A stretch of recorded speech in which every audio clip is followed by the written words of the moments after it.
Hello बच्चों, आज हम आपके लिए इंग्लिश लिटरेसी के क्वेश्चंस और आंसर्स को लेकर आए हैं और आप इस वीडियो को अपने दोस्तों के साथ शेयर करें जिससे कि वो इस लॉकडाउन में अपनी पढ़ाई जारी रख सकें और ऑनलाइन क्लासेस का लाभ ले सकें। तो हम एक-एक करके क्वेश्चंस को देखेंगे और क्वेश्चंस करने से पहले आप जो मेरे वीडियोज़ हैं थ्योरी के उसको देख लें जिससे कि आपको थोड़ी बहुत सहूलियत रहेगी, ठीक है। हालांकि बहुत ज़्यादा मैंने थ्योरी के क्लासेस नहीं लिए हैं, लेकिन फिर भी काम भर का हम लोग क्वेश्चंस कर लेंगे। अगर वो तीनों वीडियो और ये क्वेश्चंस करके आप जाएंगे एग्ज़ाम देने तो आप बेहतर परिस्थितियों में होंगे। पहला क्वेश्चन है, get me a glass of water. यह किस प्रकार का वाक्य है? पूछा जा रहा है कि get me a glass of water ये इम्परेटिव सेंटेंस है जिसका मतलब है कि मुझे एक ग्लास पानी दो, ठीक है। तो यहाँ पर हम देखेंगे आदेशात्मक, प्रार्थना सूचक, सलाह सूचक या ऑप्शन है ए और बी दोनों। पहली बात, अगर मान लीजिए कि ये क्वेश्चंस का जवाब हमको नहीं पता तो आप ऐसे जवाब देने की सोचिए। प्रार्थना सूचक वाक्य ऐसे वाक्य होते हैं जिसमें प्लीज या कुड यू प्लीज का यूज होता है। जैसे अगर ऐसे इस वाक्य का प्रयोग होता, please give me a glass of water या could you please give me a glass of water, क्या आप कृपया मुझे आप एक गिलास पानी देंगे, तो प्रार्थना सूचक होता। तो प्रार्थना सूचक तो गलत ही हो गया, ठीक है। और दूसरा यहाँ पे दिया हुआ है सलाह सूचक। देखिए सलाह जब भी रहेगी उसमें शुड का प्रयोग होगा। शुड शुड का प्रयोग होगा, SHOUD शुड का प्रयोग होता है जब भी सलाह देना होता है। तो वहां पर यहाँ पे शुड का प्रयोग नहीं हुआ है तो जाहिर सी बात है ए और बी तो ऐसे गलत हो जाएंगे क्योंकि ए गलत हो गया तो बी हमारा सही जवाब होगा, ठीक है। ये ए और बी दोनों ये ऐसे ही गलत हो जाएगा क्योंकि यहाँ पे ए तो वैसे ही गलत है, सिर्फ बी सही है।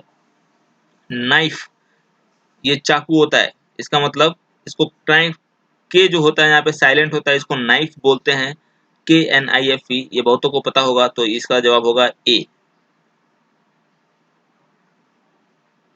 अगला है गिव अप।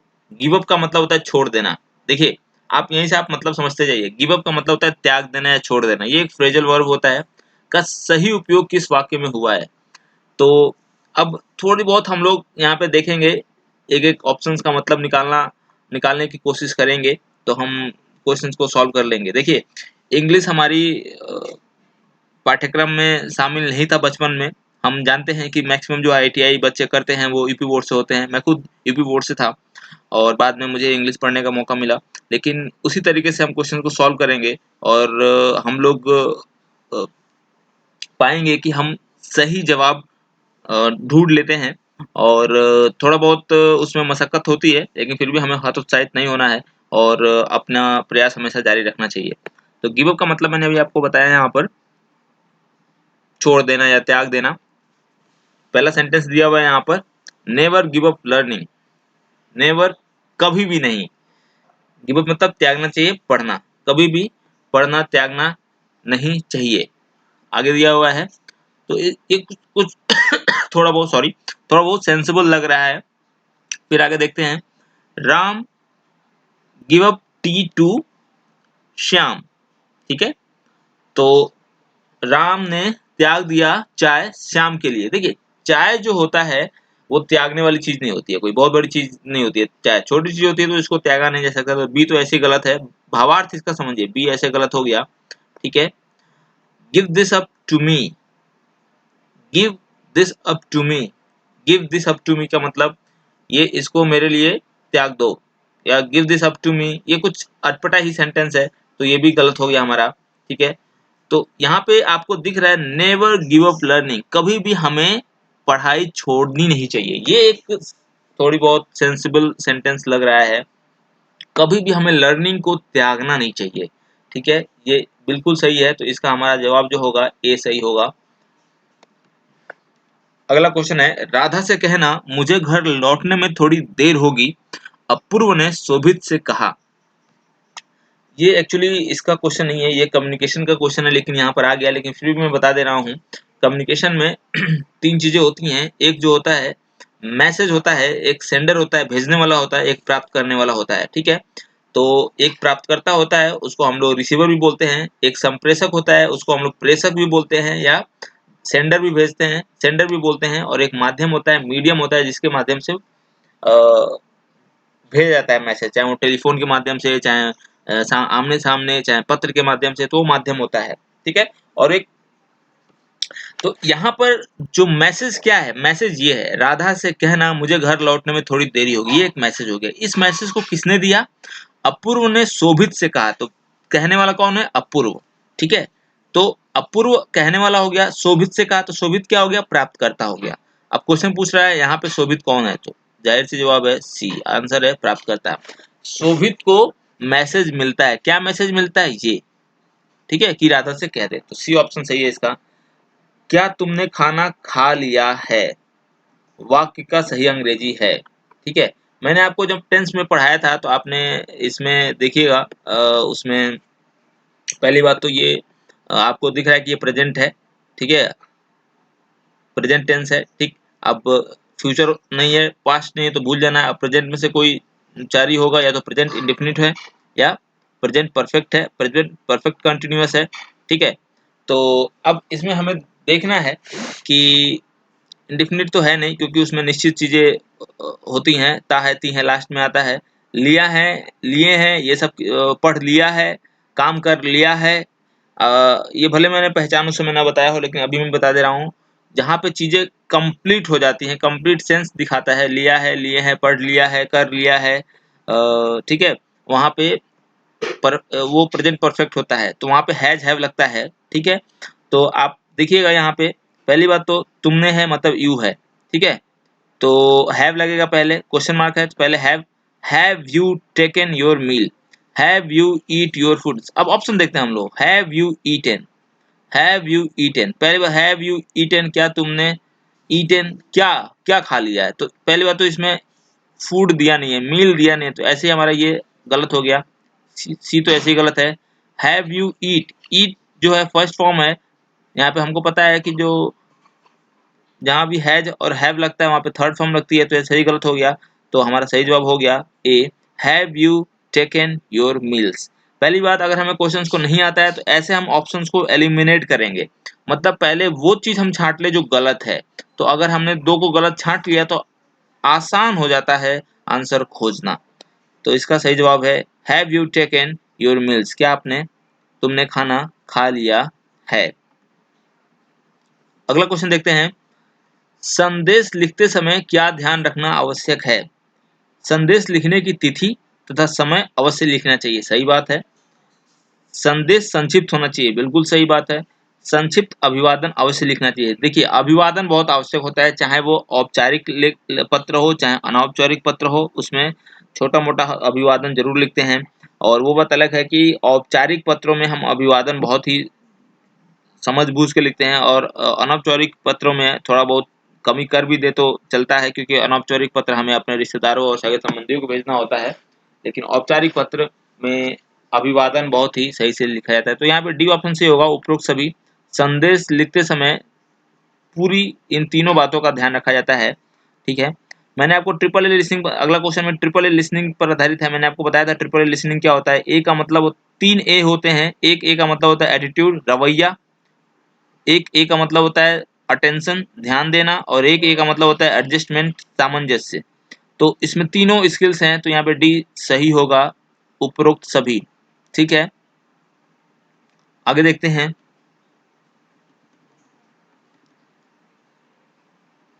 दृश्य श्रव्य माध्यम का उपयोग क्या होता है? पहली बात तो दृश्य, ठीक है, दृश्य का मतलब समझिए, इंग्लिश में होता है विजुअल, श्रव्य मतलब ऑडियो। तो ऑडियो विजुअल का जो माध्यम होता है, जैसे मैं आपको यहाँ पे पढ़ा रहा हूँ, तो बोल भी रहा हूँ, तो ऑडियो हो गया, और आप ये स्क्रीन देख पा रहे हैं, तो ये विजुअल हो गया। तो ठीक है, ऑडियो विजुअल उसको बोलते हैं, इसी को बोलते हैं दृश्य श्रव्य का माध्यम का उपयोग होता है मनोरंजन प्राप्त करने के लिए, ठीक है। तो करते हैं, हम लोग टीवी भी देखते हैं, ठीक है, तो उसमें भी मनोरंजन प्राप्त करने के लिए होता है, लेकिन ये उसका इससे मतलब नहीं है। ये एक्चुअली जो दृश्य श्रव्य जो है वो हमारे टीचिंग मेथोडोलॉजी से है, मतलब जो हम लोग पढ़ाते हैं उस पे आधारित ये क्वेश्चन है, ठीक है, मनोरंजन पे आधारित क्वेश्चन नहीं है ये, ठीक है। तो लेकिन एक बात ध्यान रखिएगा, जो हम लोग टीवी पे देखते हैं वो दृश्य श्रव्य ही एक माध्यम होता है, ठीक है। अगला देखते हैं यहाँ पे बी, अपने लक्ष्य की पहचान करने के लिए, ये तो बिल्कुल ही गलत है, ठीक है, तो इसको काट दीजिए। घबराहट दूर करने के लिए किया जाता है, अपने आप को खुश रखने के लिए किया जाता है, ये तो बिल्कुल भी गलत है, तो ए और सी में सही है, ठीक है।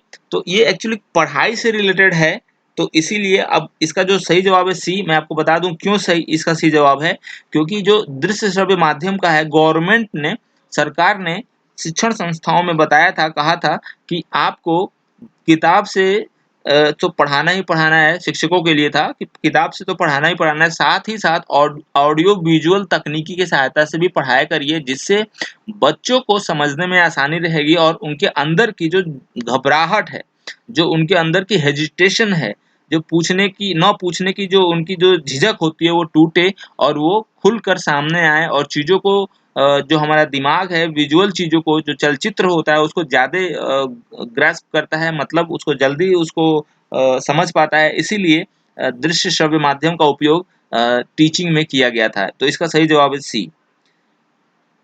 किसी व्यक्ति को हमारी ओर आमुख होना हमें यह संकेत देता है। देखिए, अगर ये सारे क्वेश्चन जिस तरह मैं एक्सप्लेन कर रहा हूँ अगर आप वैसे भी समझ जाएंगे तो आपको थ्योरी, आपका 50% थ्योरी तो इसी में कवर हो जाएगा। तो यहाँ पर देखिए, किसी व्यक्ति को हमारी ओर आमुख होना हमें संकेत देता है, वह हमारी बात सुनना चाहता है, वह हमें पहचानता है, वह व्यक्ति हमसे लड़ना चाहता है, वह हमसे कुछ कहना चाहता है। पहली बात याद रखिएगा, ऐसे क्वेश्चंस को आंसर देने से पहले आप अपने आप को बिल्कुल सभ्य बना लीजिएगा। आप ये समझ लीजिएगा कि आप इस धरती पे एक महात्मा हैं, आप एक सभ्य पुरुष हैं और आपको किसी से कोई दुश्मनी नहीं है। तब आप ऐसे क्वेश्चंस का आप 100% जवाब देंगे एकदम सही, अगर आप कोई पाठ पढ़ के भी नहीं जाते हैं तो। जैसे मान लीजिए किसी व्यक्ति को कोई व्यक्ति हमारी ओर देख रहा है, तो ये क्या संकेत होता है? तो पहली बात, अच्छा आचरण वो होता है कि जब भी हमारे सामने कोई व्यक्ति आए तो बजाय हम कुछ बोलें उससे पहले कि उसको सुने कि वो कहना क्या चाहता है, ठीक है। हमेशा एक अच्छे आचरण की एक खासियत होती है, बोलने से अच्छा है सुनना। आप सुनने की आदत डालिए। मैं क्लास में भी बहुत ज्यादा इस पे लेक्चर ले चुका हूँ, बता चुका हूँ मैं आपको कि जो लिसनिंग हैबिट होती है, जो सुनने की जो कैपेबिलिटी होती है, उसको हमें अपने अंदर विकसित करना चाहिए। बहुत सारी लड़ाइयाँ अपने आप खत्म हो जाती हैं। तो पहली बात, वो हमारी बात सुनना चाहता है। पहला ऑप्शन, क्यों सुनेगा भाई, वो हमारी बात क्यों सुनेगा? एक हमें तो वो हमारी बात सॉरी, यहाँ पे वीडियो थोड़ा इंटरप्ट हो रहा है। वो हमारी बात सुनना चाहता है। वो हमारी बात क्यों सुनना चाहेगा? ये सब आदमी की पहचान नहीं है, ठीक है। हमारी पहचान क्या है कि वो हमसे कुछ कहना चाहता है। जैसे डी ऑप्शन देखिए, मतलब वो हमसे कुछ कहना चाहता, मतलब हम सुने, ठीक है। पहले हम सुन लें, फिर उसके बाद हम जवाब दें कि बात क्या है, वो किस किस लिए हमारी तरफ देख रहा है। तो इसका डी ऑप्शन बिल्कुल सही होगा, वह हमसे कुछ कहना चाहता है, ठीक है। पहली बार लड़ना और पहचानते हैं तो बिल्कुल गलत हो गया, ठीक है। ये तो बेसिक चीजें हैं, ये तो कोई भी गलत बता देगा कि ये दोनों तो बिल्कुल गलत हैं, ठीक है। ए और बी में कंफ्यूजन था, वो हमारी बात सुनना चाहता है, नहीं, उससे पहले वो हमसे कुछ कहना चाहता है, ये हम डेवलप करना होगा अपने माइंड में। बजट शब्द में मूक अक्षर है। देखिए, इसको हम लोग बजट बोलते हैं, तो इसमें डी जो है वो मूक अक्षर है। बजट, ड का उच्चारण यहाँ पे नहीं होता है, तो डी जो है मूक अक्षर है यहाँ पे। जिसका उच्चारण नहीं होता है उसे हम लोग मूक अक्षर कहते हैं। तो इसको हम लोग बड़ज नहीं बोलते, बजट बोलते हैं। तो इसमें डी का उच्चारण नहीं हो रहा है, तो सही जवाब आपका डी है, ऑप्शन बी, डी। दिए गए पत्रों में से कौन सा अनौपचारिक पत्र, मैंने आपको बताया था अनौपचारिक पत्र जो होता है वो आपका इनफॉर्मल लेटर होता है, और इनफॉर्मल लेटर जो होते हैं वो आपको जो रिश्तेदार, परिचित या मित्रों को दिए गए जो लेटर होते हैं, तो आप इसमें बिना कुछ देखे डी ऑप्शन पे टिक कर दें, ठीक है। बहुत ही आसान क्वेश्चन था ये। अगला क्वेश्चन देखते हैं, दिए गए पत्रों में से कौन सा शासकीय पत्र नहीं है? देखिए, शासकीय पत्र नहीं है, ठीक है। तो पहला ऑप्शन है नियुक्ति, दूसरा है शिकायत, तीसरा है स्वीकृति और चौथा है आपूर्ति। पहली बात हम समझ लें, जो नियुक्ति होती है हर एक विभागों में शासकीय पत्रों के द्वारा ही होती है।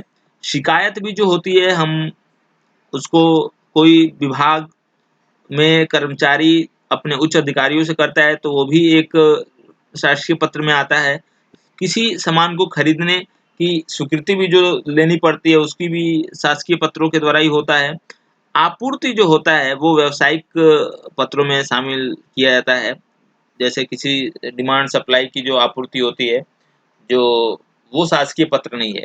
या अगर शासन में भी जो आपूर्ति होती है वो आपूर्ति एक्चुअली हम नहीं करते हैं, कोई वेंडर करता है, थर्ड पार्टी करती है। जैसे मान लीजिए मैं किसी गवर्नमेंट सेक्टर का मैं मालिक हूँ, तो मैं शासकीय पत्र लिखूंगा कि मुझे सामान चाहिए इतना, इसकी तो जो आपूर्ति करता होगा वो आपूर्ति करेगा, तो वो अपने लेटर पैड पे लिख के हमको भेजेगा, तो वो शासकीय पत्रों में नहीं आएगा। ठीक है, तो अगर वैसे भी हम लोग कंसिडर करते हैं तो ये व्यवसायिक पत्रों में आता है। ठीक, तो इसका सही जवाब है डी। अगला है किसी सीवी। देखिए सीवी जो होता है, रिज्यूमे जो होता है, वो हमारा 1 पेज या 2 पेज का हमारा जो हम लोग इंटरव्यू देने जाते हैं तो वो हमारे व्यक्तित्व और हमारे एकेडमिक जानकारी का एक पत्र होता है। ठीक है, तो इसमें हम लोग शीर्षक देते हैं, शिक्षा का ब्यौरा होता है, इसमें कार्य का अनुभव होता है यदि हमने कुछ किया है तो इसमें डी। तीनों ऑप्शन सही हैं। सीवी या रिज्यूमे में ये तीनों, इसको बायोडाटा भी बोला जाता है। ठीक, अगला देखते हैं। I ate bread and butter. I ate bread and butter. पहली बात आप ध्यान दीजिए, यहाँ पे एट लगा है तो ईट का सेकेंड फॉर्म है, तो सेकेंड फॉर्म किस में लगता है? आप बिना कुछ सोचे समझे पास्ट टेंस लगा दीजिए, क्योंकि सेकेंड फॉर्म एक पास्ट टेंस में ही लगता है। ठीक है, प्रेजेंट कंटिन्यूअस नहीं क्योंकि आईएनजी फॉर्म कहीं दिख ही नहीं रहा आपको। ठीक है, फ्यूचर है नहीं क्योंकि विल और शैल आपको दिख ही नहीं रहा है, तो ए और डी तो ऐसे ही गलत हो गए। प्रेजेंट टेंस गलत हो गया क्योंकि न तो डू और डज है और न ही सेंटेंस में एस या ईएस लगा है कहीं। ठीक है, तो अगर आपको नहीं भी समझ पा रहे हो इस वाक्य का मतलब क्या है, तो भी आप टेंस पहचानने की कला से आप सही जवाब पे टिक लगा सकते हो। अगला है she is too beautiful to be admired. यहाँ टू के स्थान पर किस शब्द का प्रयोग किया जा सकता है? सी इज टू ब्यूटीफुल, वो इतनी खूबसूरत है। She is too beautiful to be admired, वो प्रशंसा करने के लिए बहुत खूबसूरत है। इसका मतलब यही होगा कि वो बहुत खूबसूरत है, इसलिए उसकी लोग प्रशंसा करते हैं। ठीक है, तो यहाँ टू के स्थान पर किस शब्द का प्रयोग किया सकता है? तो इसके लिए यहाँ पे मोस्ट का प्रयोग नहीं करेंगे कि वो सबसे ज्यादा खूबसूरत है, ऐसा कोई वाक्य नहीं होगा। दुनिया में सबसे ज्यादा खूबसूरत है ऐसा हम नहीं दे सकते उसको। ठीक है, और मच भी नहीं, मोर भी नहीं, ये यहाँ पे सो का प्रयोग होगा ए। तो शी इज सो ब्यूटीफुल, वो इतनी खूबसूरत है कि लोग टू बी एडमायर, वो प्रशंसा करने के लिए काम भर की खूबसूरत है, उसके अंदर काम भर की खूबसूरती है। इसका मतलब यही हुआ। सॉरी। अगला देखते हैं हम लोग। ये शब्द है इसको बोलते हैं हम लोग बिनाइन।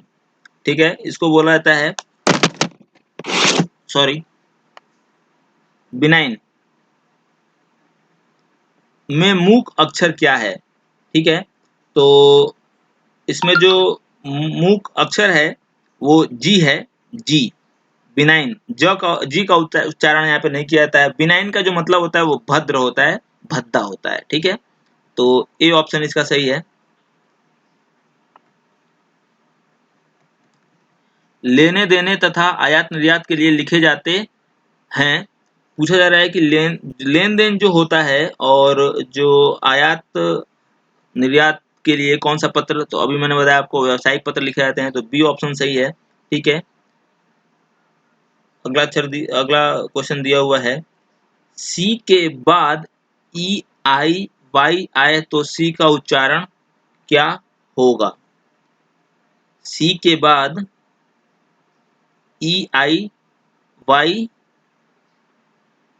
आए तो सी का उच्चारण क्या होगा? तो कोई आप ऐसा वर्ड आप देख लीजिए ना जिसका ऐसा हो, आप देखिए क्या आता है। सी है तो सी का कोई एक ऐसा वर्ड देखिए यहाँ पे, सिटी। आई लेना है ना आपको, सी के बाद आई लेना है तो सिटी देखिए, CITY।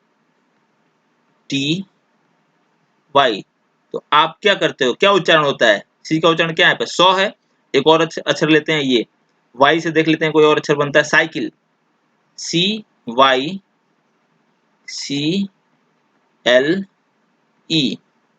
तो कैसे लिख देते हैं, साइकिल में भी यही वाला सा होता है और सिटी में भी यही वाला सा हो, तो हमारा ए ऑप्शन सही है, सिटी, 100। रुको का आदेशात्मक वाक्य क्या बनेगा, ठीक है, रुको।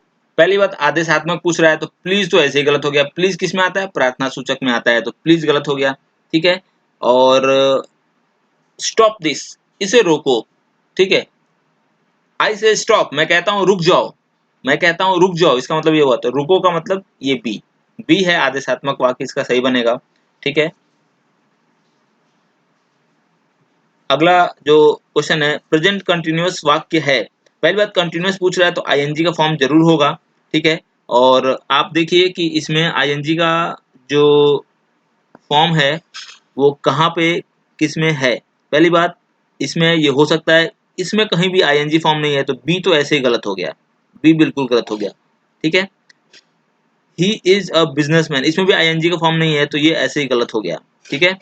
आई हैव रीडिंग, ठीक है, I have reading this book since morning. अब देखिए आईएनजी इसमें है और आईएनजी इसमें है, दोनों में से कोई एक होगा, लेकिन आपको पता है जो प्रेजेंट कंटिन्यूअस होता है उसमें आपका कंटिन्यूअस में इज एम आर होता है, कहीं भी हैज हैव नहीं होता है, ठीक है। तो ये आपका ऐसे ही गलत हो गया, डी तो ऐसे ही गलत हो गया क्योंकि यहाँ पे इज एम आर होता है, उसमें कंटिन्यूअस होता है, तो ए आपका बिल्कुल सही जवाब है। इज रीता वॉचिंग मूवी, क्या रीता मूवी देख रही है, इसका मतलब ये हुआ, ठीक है। तो इस वीडियो में फिलहाल इतना ही, बाकी के क्वेश्चंस हम लोग अगले वीडियो में डिस्कस करेंगे। और इसमें अगर आपको कोई क्वेश्चन समझ में ना आया हो या कुछ आपको पूछना हो तो आप मुझे इस नंबर पर या इस ईमेल आईडी पर संपर्क कर सकते हैं। Thank you so much.